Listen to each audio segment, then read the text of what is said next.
What is up, YouTube? Welcome to PanFro Games. In today's video, we're going to be talking about an update for the new item duplication glitch for Pokemon Scarlet and Violet's patch 3.0.0. And of course, guys, if you like this type of content, enjoy these videos, please leave a like, subscribe if you're new. I really appreciate it, and consider supporting the channel by joining the Pan Fam by hitting that join channel member button below. So let's talk about the item duping glitch. So one, what can you even duplicate in the first place?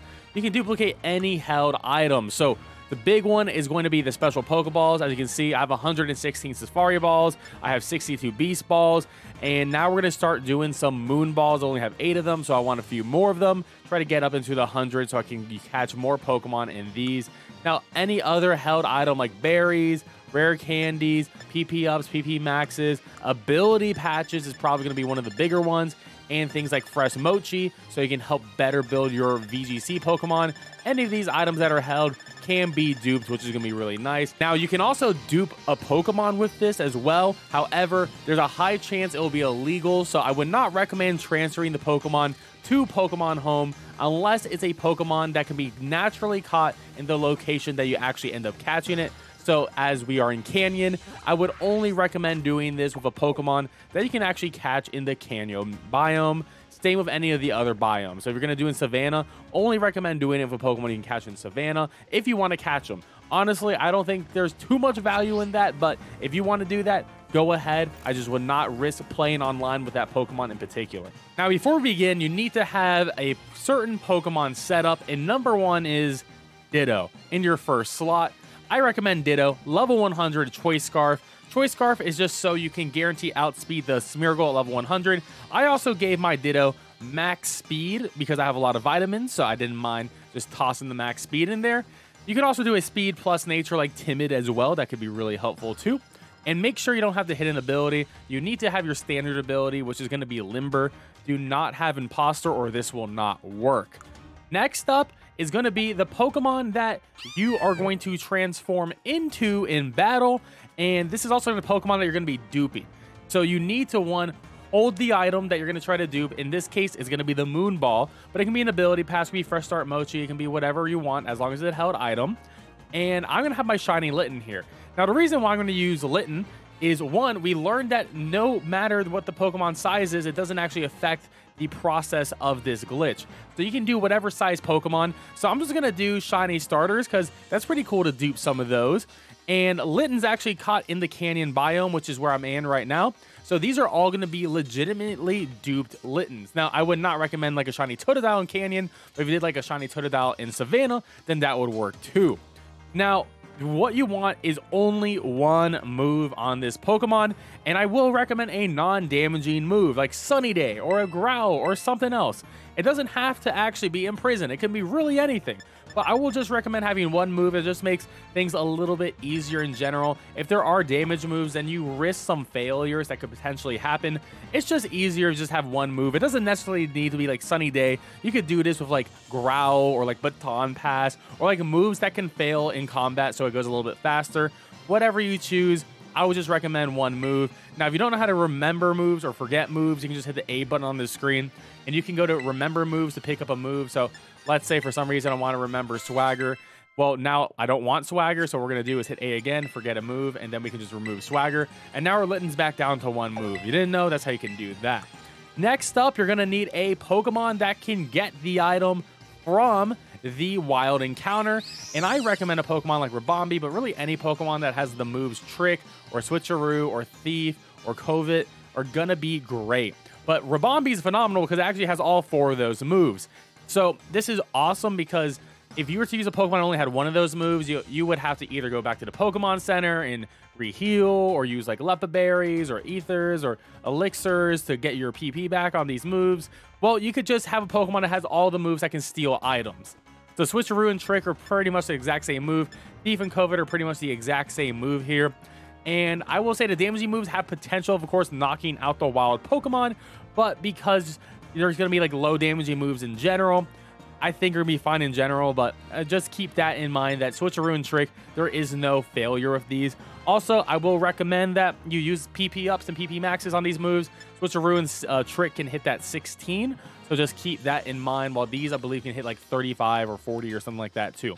So really a lot of PP usage on this Pokemon. So Ravambi's pretty perfect. You could also use a Pokemon that has the ability Pickpocket. Whenever that Pokemon hits another Pokemon with a move, it will steal their held item. So Sneasel is actually a really good choice for that as well. Today's video, we're going to be doing this in the Canyon Rest area. I'm actually going to be doing it right on this tree over here. But all the trees in this area will work, and all the trees in the Indigo Disc will actually work as long as you have a Smeargle.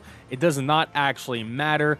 And there was a lot of prerequisites I added in the previous video and going around in general on the internet. A lot of these are not necessary anymore.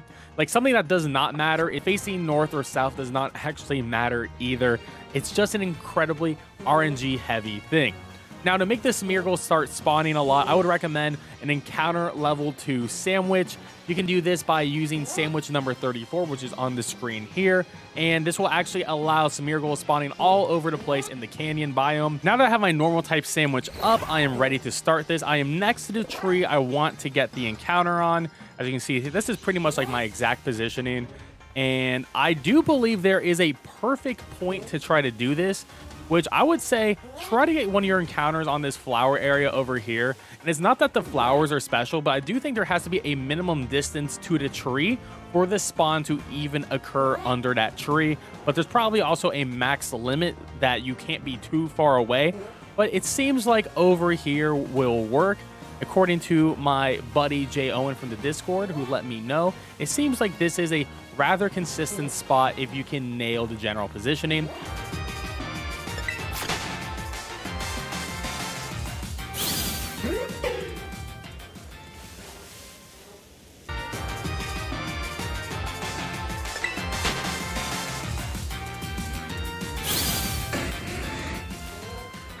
So we're going to try to encounter one of these Smeargles right over here and just go through the step-by-step process of this strategy. So one, we are going to go with our Ditto in front, and we're going to use Transform the Smeargle. As we don't have Imposter as an ability, we don't transform immediately. And if you don't outspeed the Smeargle, this will not work. So keep that in mind while you're doing this process. But the Smeargle is going to use Sketch on us, copying our Transform. So now we're going to switch into whatever Pokemon that you want to get copied. In this case, it's going to be my Shiny Litten that has the Moon Ball. Now, the Shiny Litten with the Moon Ball is going to be transformed by the Smeargle there. So now the Smeargle is going to look exactly like my Shiny Litten, and it's going to have the Moon Ball as well. So it's going to copy that. And now at this point, we just need to run away. We don't need to waste an item or spend a turn or struggle or whatever. We just have to run away. And we couldn't get away this turn, that's okay. If you have a ghost-type Pokemon, it'll actually always be able to run away in this case, so that's really nice. We're going to try to run away again. And, all right, we're able to get away. Let's see if we got it over here. We're going to check the tree. This is very finicky, as I said, so it's not always going to guarantee to work immediately. Does not look like we got it on this attempt, and that's A-okay. This is why we have the sandwich. So we're going to try to pull over another Smeargle, try to run this strategy again. And once again, of course, you can like save in front of the Smeargle as well. So if you find one that's like really close, so I got a couple right here, you can just feel free to save right in front of them. So you can just reload your save and just keep on trying this. Yes, your sandwich will go away, but this is really nice after 30 minutes is up. So you don't have to keep on making new sandwiches over and over again. All right, we're going to run away. Let's see if we nailed it this time. Oh, we got it right over here. Perfect. There we go. Now we have the Shiny Litten that spawned right under the tree. I think one big thing about this method is just make sure that you don't have any Pokemon that are sleeping under the tree when doing it. Because sometimes in the middle of the battle, a Pokemon will spawn that is under the tree. And I think that is definitely a problem here. And give you an idea of my positioning, I was looking at the tree over here, and I was about on this rock on like the left side. And now you can see this flower right to my right here in front of me. That's where the Litten was in combat, so keep that in mind, that is the distance I was working with. And I personally believe that this whole duplication glitch exploit is all about the distance from the tree being the most important factor. But I think this might be the general sweet spot if you were to stand over here and have this spawned over on this flower. But of course, there's going to be multiple sweet spots. It's all about distance from the trainer to the Pokemon to the tree, just lining up perfectly when there are no other Pokemon sleeping under the tree. Now that we have our Litten, we are ready to do this. So I'm going to have Ravambi in the front. And once again, you want to have your trick, switcheroo, thief, covet, or pickpocket Pokemon up in the front here. And what we're going to do is we are going to engage in battle. But let's actually look at our Pokeballs first so we can prove that it actually worked. So we are going to our Moonball. And our Litten had a Moonball originally. So we have 8 right now. And we're going to use the move Trick or Switcheroo or whatever on it. And okay, so we start the battle. We're going to battle it. We're going to hit Switcheroo. It's going to work. And now we're just going to go ahead and immediately run away, because now we have attained a Moonball, and now our Moonballs are going to be at 9. And because there's no damage move on this Litten, we don't have to worry about getting knocked out or anything. That's why it's like the main reason why you have a non-damage move on it. All right, so the Litten's still here. Now we can engage it in combat again, and I'm just going to check my balls. We're at 9 Moonballs now. So we're just going to keep on doing this over and over again until we have however many Moonballs. Probably like 100, 200 Moonballs is all you really need. And a really nice thing about Ribombee, as I mentioned before, is because we have all the moves that allow us to steal from the Pokemon here, it's super easy for us just to like not have to like use any elixirs or anything like that. But if you happen to need to, it's actually not too bad. One, in this location, it's very nice and it's super chill. Something that you don't have to worry about is because this Pokemon is a weird special spawn, you actually can't really despawn it. So I can freely just walk here, heal up my Pokemon, and get the PP back. And we can actually just walk back, and the Litten is going to be there because for some reason the game is registering it as like a static spawn, similar to how like the Terra Pokemon on the maps are, or any of the special Pokemon that spawn in the map. We just got to go back, and our Litten's going to be somewhere back over here in the general area, wherever it is. Let's see, where is our cat? Let's see. Where'd it go? Oh, there it is. I lost it for a second. I was freaking out. But there it is. There's our Litten. For some reason, it followed us, but you can see it did not despawn. We walked all the way over there and ended up going here. So that was almost a hard jump scare. But yes, it does not actually despawn. Also, another fun fact, you can do a picnic reset, and you can see it has not despawned. Like every other thing on the map, it has not despawned. So it is very special and weird. Essentially, this Litten's going to stay here until you either knock it out in battle, you catch it in battle, or you turn off your Switch. If you turn off your Switch and reload your game, then the Pokemon will disappear when you load into the game. So make sure you don't do that. And I will always recommend just like putting your Switch into home or rest mode, just not fully turning it off or turning off the game so you can just easily go back into combat and keep farming the ball or whatever item you ended up putting on the Pokemon that you're doing. Now you can do multiple Pokemon at once. A downside is you cannot switch the item. So this Litten will always have Moonball. You can't like trick a different item, then run away and then try to trick that new item back and get infinite of that. Unfortunately, that does not work. But you could have, in case, 2 Pokemon out here doing this method. So I could have like one, let's say a shiny Litten, and like one like Scyther out here with 2 different items, and I could keep spamming this over and over again.